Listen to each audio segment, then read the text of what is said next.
आप देख रहे हैं VHVC न्यूज। नमस्कार, स्वागत है आपका। मेरा नाम है विपिन बेबाक। सऊदी अरब के क्राउन प्रिंस मोहम्मद बिन सलमान, जिन्हें लोग MBS के नाम से भी जानते हैं, वर्ल्ड लीडर से अलग खुद के लिए एक नई छवि अंतर्राष्ट्रीय स्तर पर बना चुके हैं। 36 साल के प्रिंस को इस बात से कोई फर्क नहीं पड़ता कि लोग उनकी किस तरह से आलोचना करते हैं। वह घर और घर से बाहर अपने ताकतवर दोस्तों के साथ अपनी छवि को मजबूत करने में लगे हुए हैं।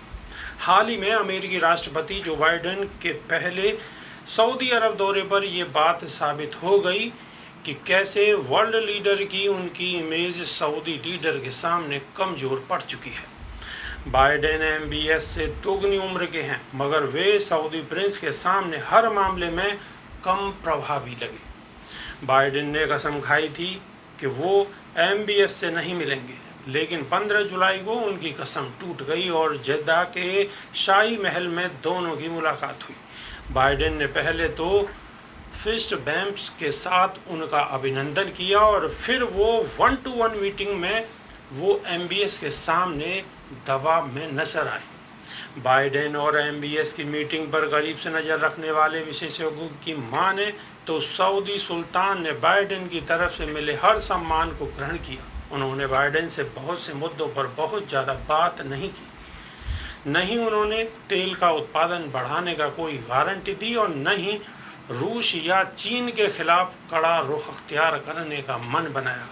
न ही बाइडेन को ये भरोसा दिलाया कि एयर स्पेस खोलने के बाद भी सऊदी अरब इजराइल के साथ संबंध सामान्य करना चाहता है। जो लोग MBS को जानते हैं वो ये मान चुके हैं कि उनके इस बर्ताव से किसी को हैरानी नहीं होनी चाहिए।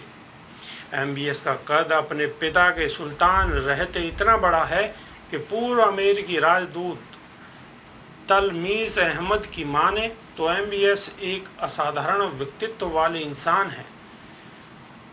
तलमीज़ एक दशक के अंदर 3 बार अमेरिकी राजदूत के दौरे पर सऊदी अरब में पोस्टेड रहे हैं। MBS 86 साल के सऊदी किंग सलमान के 7वें बेटे हैं, जो उनकी तीसरी पत्नी से जन्मे हैं, मगर माना जा रहा है कि वो ही अपने किंग के उत्तराधिकारी होंगे। साल 2015 में सुल्तान सलमान ने गद्दी संभाली और साल 2017 में उन्होंने MBS को क्राउन प्रिंस डिक्लेयर किया। उनका फैसला चौंकाने वाला था, क्योंकि मुकरिन बिन अब्दुल अजीज़ और मोहम्मद बिन नैफ को अगला क्राउन प्रिंस माना जा रहा था। MBS क्राउन प्रिंस बनने के अलावा देश के रक्षा मंत्री बने और रॉयल कोर्ट के मुखिया भी, और इसके साथ ही उनके पास दोहरी जिम्मेदारी भी आई। किंग सलमान ने अपने इस फैसले पर कहा कि यह मेरा इकलौता बेटा है जो बेदर्द है। उसकी यही खासियत है, इस राज को नियंत्रित करने के लिए काफ़ी है।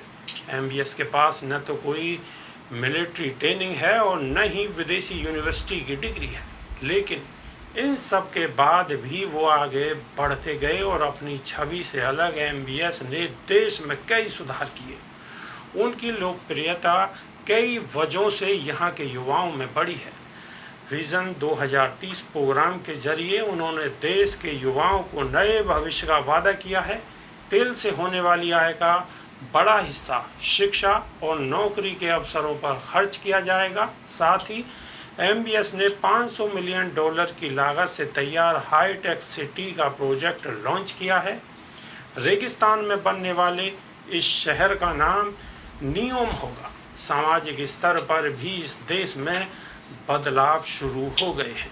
यहाँ पर अब महिलाओं को पूरी तरह से बुर्का नहीं पहनना पड़ता और न ही उन्हें अभिभावकों के साथ कहीं जाने वाला शख्स नियम मानना पड़ता है। वो कार ड्राइव कर सकती हैं और कहीं भी आज़ादी से घूम सकती हैं। MBS के ही आदेश पर सऊदी अरब में इस साल 81 लोगों को आतंकवाद और चरमपंथी विचारधारा के चलते फांसी दी गई थी। हालांकि कई लोगों ने उन पर मानवाधिकारों के हनन का आरोप भी लगाया है।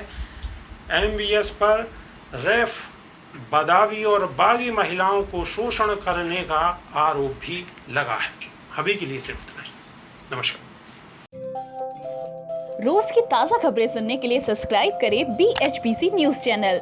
साथ ही रोज के नोटिफिकेशन जानने के लिए दबाएं बेल आइकन। साथ ही हमें अपनी राय देने के लिए हमारी वीडियो पर कमेंट करके बताएं और वीडियोस को लाइक और शेयर करना बिल्कुल ना भूलें।